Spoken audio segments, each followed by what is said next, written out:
छत्रपती शिवाजी महाराजांच्या अपमानाबद्दल माफी तर भाजपानेच मागावी असं वक्तव्य महाराष्ट्र प्रदेश काँग्रेस कमिटीचे मुख्य प्रवक्ते अतुल लोंढे यांनी केलं आहे।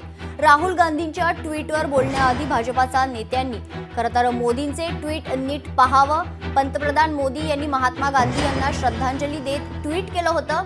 या जुन्या ट्विटकडे अतुल लोंढेंनी लक्ष वेधलं आहे। यासोबतच शिवरायांचा पुतळा कोसळून अवमान केल्याबद्दल मोदी फडणवीस केव्हा माफी मागणार असा सवाल अतुल लोंढे यांनी विचारलाय। यासोबतच राहुल गांधींवरील टीका हा भाजपचा दुटप्पीपणा असल्याची टीका विजय वडेट्टीवार यांनी केली आहे।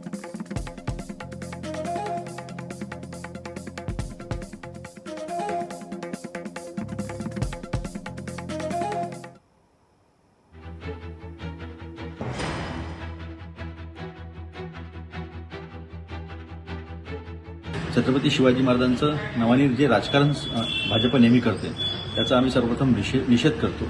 शेवटी श्रद्धेनं सन्मानानं मान झुकणं आणि सन्मान करणं ही भावना सोडून राजकारण कसं करता येईल ह्याचा हे प्रयत्न करतात। मग प्रश्न हे पण विचारले जातील की मालवणचा पुतळा 8 महिन्यात पडला, अजूनपर्यंत देवेंद्र फडणवीसांनी माफी नाही मागितलेली आहे, नरेंद्र मोदींनी माफी नाही मागितली आहे। त्यांना हे असं राजकारण करून आपली पोळी कशी शेकायची हे चांगलं माहित आहे, पण महाराष्ट्र आता चांगला रोखला या गोष्टीचा आम्ही निषेध करतो। हा दोगलेपणा भाजपचा आहे, लोकांना कळतंय। केवळ राहुल गांधींच्या बदनामीसाठी आपलं झाकून आणि दुसऱ्याचं बघा वाकून ही जी भूमिका आहे हे यातून दिसते आहे।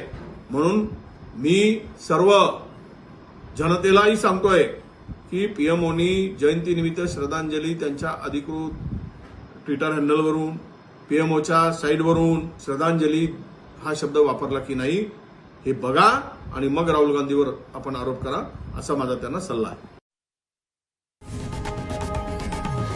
लोकशाही मराठी ऐका, पहा, जागरूक रहा।